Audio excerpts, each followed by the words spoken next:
जब आहाज राज्य करने लगा तब वो 20 वर्ष का था और 16 वर्ष तक यरूशलेम में राज्य करता रहा और अपने मूल पुरुष दाऊद के समान काम नहीं किया जो यहोवा की दृष्टि में ठीक था, परंतु वो इस्राएल के राजाओं की सी चाल चला और बाल देवताओं की मूर्तियां ढलवा कर बनाई और हिन्नम के बेटे की तराई में धूप जलाया और उन जातियों के घिनौने कामों के अनुसार जिन्हें यहोवा ने इस्राएलियों के सामने से देश से निकाल दिया था, अपने लड़के बालों को आग में होम कर दिया और ऊंचे स्थानों पर और पहाड़ियों पर और सब हरे वृक्षों के तले वो बलि चढ़ाया और धूप जलाया करता था।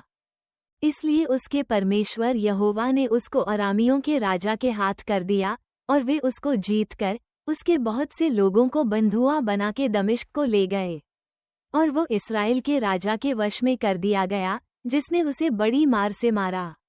और रम्याह के पुत्र पेकह ने यहूदा में एक ही दिन में 1,20,000 लोगों को जो सब के सब वीर थे घात किया, क्योंकि उन्होंने अपने पितरों के परमेश्वर यहोवा को त्याग दिया था।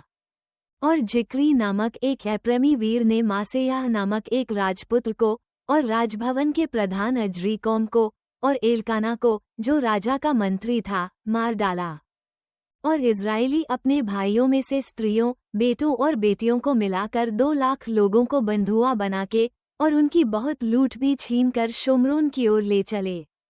परंतु वहाँ ओदेद नामक यहोवा का एक नबी था, वो शोम्रोन को आने वाली सेना से मिलकर उनसे कहने लगा, सुनो, तुम्हारे पितरों के परमेश्वर यहोवा ने यहूदियों पर झुंझला कर उनको तुम्हारे हाथ कर दिया है और तुमने उनको ऐसा क्रोध करके घात किया जिसकी चिल्लाहट स्वर्ग को पहुंच गई है।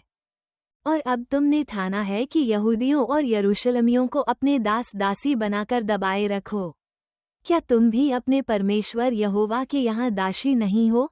इसलिए अब मेरी सुनो और इन बंधुओं को जिन्हें तुम अपने भाइयों में से बंधुआ बना के ले आए हो लौटा दो, यहोवा का क्रोध तो तुम पर भड़का है। तब एप्रैमियों के कितने मुख्य पुरुष अर्थात योहानान का पुत्र अजर्याह, मशीलेमोत का पुत्र बेरेक्याह, शललूम का पुत्र यहिजकिय्याह और हदले का पुत्र अमासा लड़ाई से आने वालों का सामना करके उनसे कहने लगे, तुम इन बंधुओं को यहाँ मत लाओ, क्योंकि तुमने वह बात ठानी है जिसके कारण हम यहोवा के यहाँ दोषी हो जाएंगे और उससे हमारा पाप और दोष बढ़ जाएगा। हमारा दोष तो बड़ा है और इस्राएल पर बहुत क्रोध भड़का है। तब उन हथियार बंधुओं ने बंधुओं और लूट को हाकिमों और सारी सभा के सामने छोड़ दिया।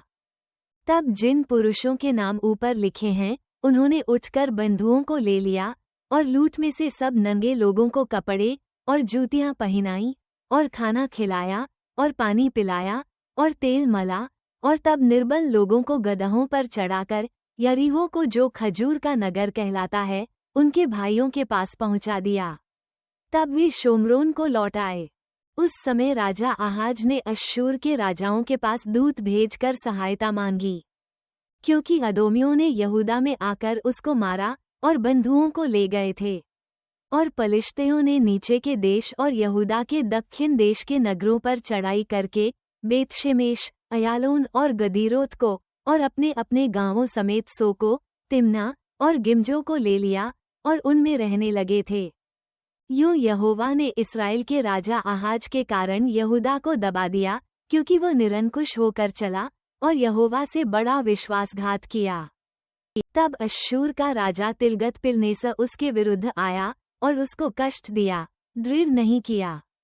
आहाज ने तो यहोवा के भवन और राजभवन और हाकिमों के घरों में से धन निकालकर अश्शूर के राजा को दिया, परंतु इससे उसकी कुछ सहायता न हुई। और क्लेश के समय राजा आहाज ने यहोवा से और भी विश्वासघात किया और उसने दमिश्क के देवताओं के लिए जिन्होंने उसको मारा था बलि चढ़ाया, क्योंकि उसने ये सोचा कि आरामी राजाओं के देवताओं ने उनकी सहायता की तो मैं उनके लिए बलि चढ़ाऊंगा कि वे मेरी सहायता करें। परंतु वे उसके और सारे इस्राएल के पतन का कारण हुए। फिर आहाज ने परमेश्वर के भवन के पात्र बटोर कर तुड़वा डाले और यहोवा के भवन के द्वारों को बंद कर दिया और यरूशलेम के सब कोनों में वेदियां बनाईं। और यहूदा के एक एक नगर में उसने पराये देवताओं को धूप जलाने के लिए ऊंचे स्थान बनाए और अपने पितरों के परमेश्वर यहोवा को रिस दिलाई और उसके और कामों और आदि से अंत तक उसकी पूरी चाल चलन का वर्णन यहूदा और इस्राएल के राजाओं के इतिहास की पुस्तक में लिखा है। निदान आहाज अपने पुरखाओं के संग सो गया और उसको यरूशलेम नगर में मिट्टी दी गई, परंतु वो इस्राएल के राजाओं के कब्रिस्तान में पहुंचाया न गया। और उसका पुत्र हिजकिय्याह उसके स्थान पर राज्य करने लगा।